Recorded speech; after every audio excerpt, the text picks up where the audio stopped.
मानव जाति ने जब अपनी रोजमर्रा की जरूरतों को महसूस किया तो उसने उनके समाधान के लिए औजारों का निर्माण किया। यही औजार भविष्य में सभ्यताओं की नींव बने। प्रारंभ में इन औजारों के लिए पत्थरों का उपयोग किया गया। समय के साथ जैसे जैसे मानव ने नए अनुभव अर्जित किए, औजारों में विकास होता गया। नवपाषाण काल के अंत तक इंसान केवल पत्थरों तक सीमित नहीं रहा, अब वह धातु की ओर बढ़ चला था। सबसे पहले उपयोग किए गई धातु तांबा थी।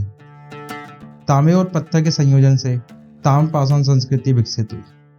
तकनीकी दृष्टि से ये संस्कृति सिंधु घाटी सभ्यता से पहले की मानी जाती है, लेकिन कई ताम्रपाषाण स्थलों का विकास सिंधु सभ्यता के बाद हुआ। ये इतिहास की जटिलता और विविधता को दर्शाता है। ताम्रपाषाण काल की संस्कृति मूलतः ग्रामीण थी। लोग झोंपड़ीनुमा घरों में रहते थे।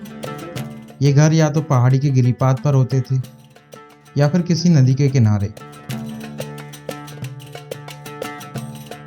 पाषाण काल से चले आ रहे औजारों की परंपरा अब नए रूप में बदलने लगी थी। इस काल के लोग अब केवल बड़े पत्थरों तक सीमित नहीं थे, वे छोटे और धारदार औजार भी बनाने लगे थे, जैसे पत्थर की ब्लेड और बारीक हथियार। लेकिन सबसे बड़ी प्रगति हुई धातु के उपयोग से।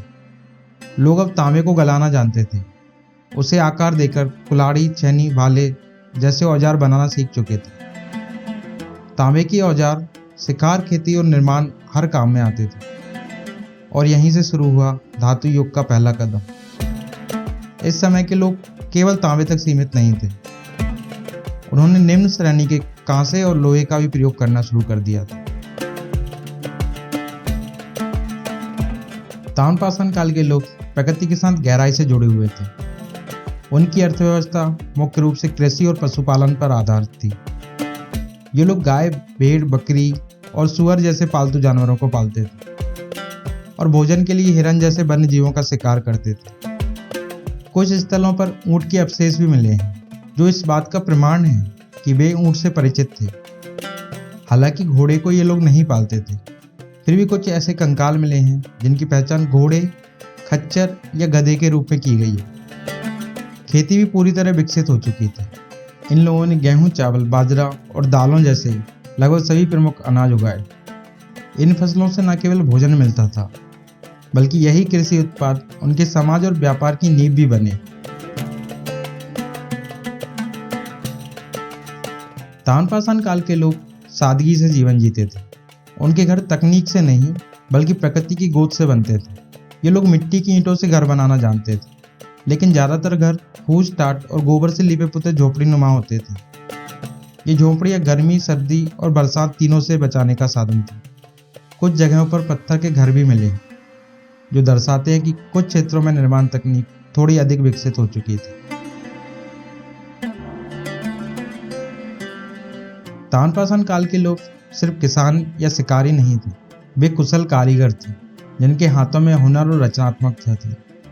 उन्होंने तांबे से औजार और हथियार ही नहीं, बल्कि तांबे की चूड़ियां, बर्तन और कई उपयोगी वस्तुएं भी रची।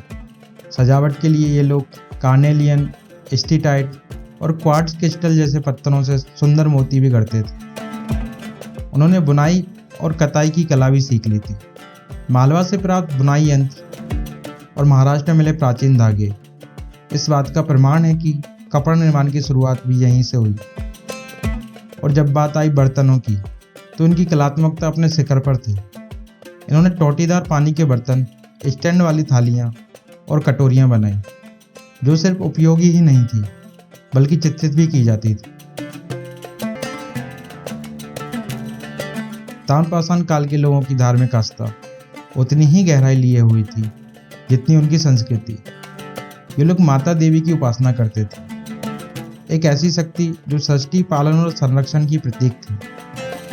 इनाम गांव से मिली देवी की एक चित्रित मूर्ति इस आस्था का प्रमाण है। मालवा और राजस्थान के पुरास्थलों से मिले विशेष ढंग के टेराकोटा सांड की मूर्तियां ये संकेत देती हैं कि सांड केवल एक पशु नहीं था, बल्कि एक धार्मिक प्रतीक बन चुका था।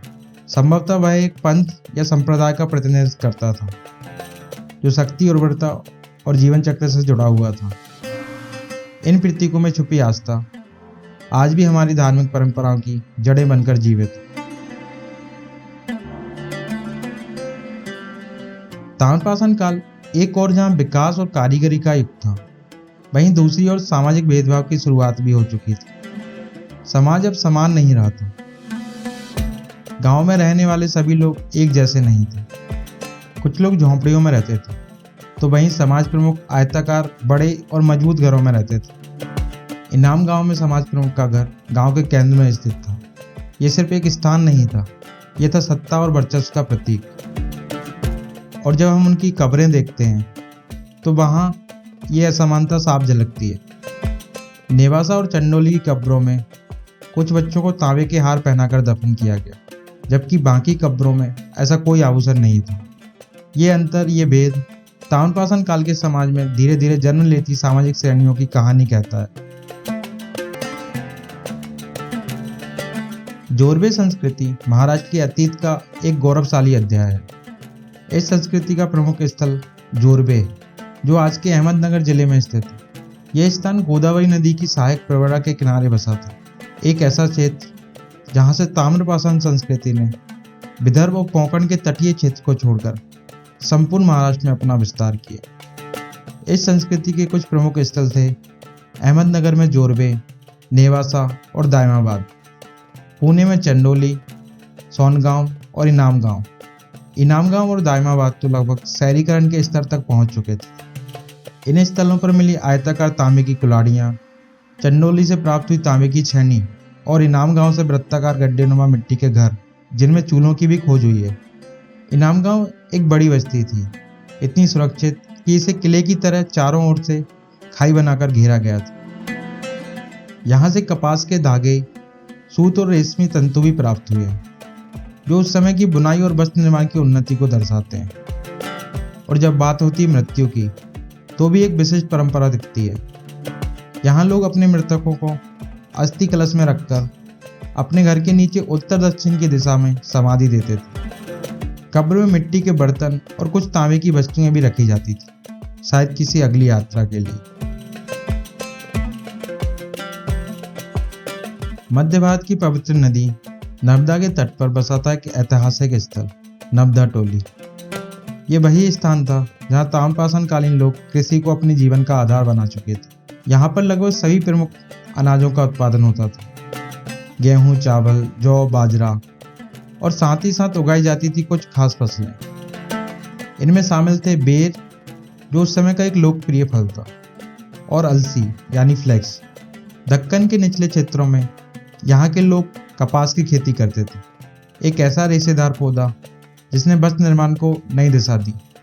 इसके साथ साथ वे उगाते थे राई, बाजरा और अन्य मोटे अनाज, जो पोषण और भंडारण दोनों में कारगर थे।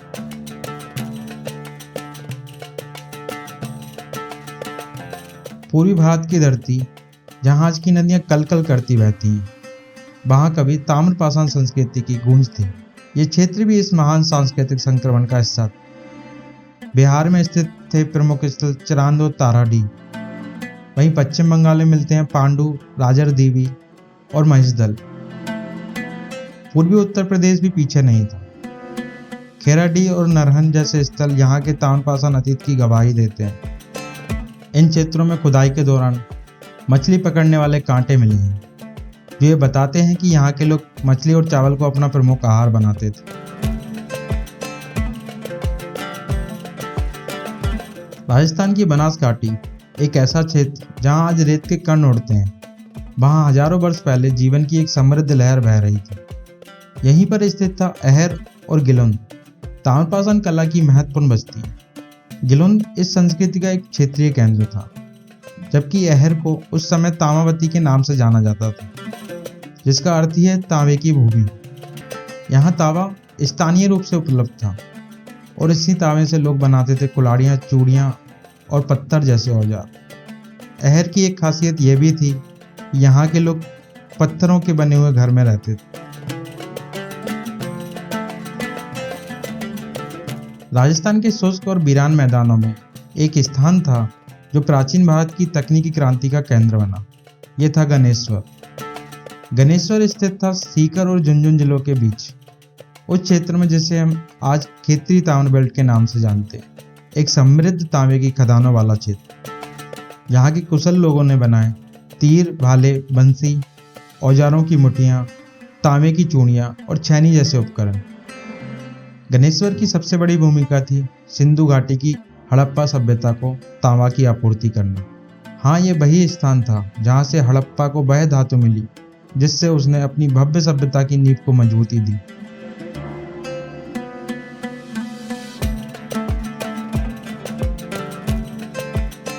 ताम्रपाषाण काल एक ऐसा युग जो इतिहास की उस संधि रेखा पर खड़ा था जहाँ पाषाण युग की सादगी और धातु युग की प्रगति मिलती है।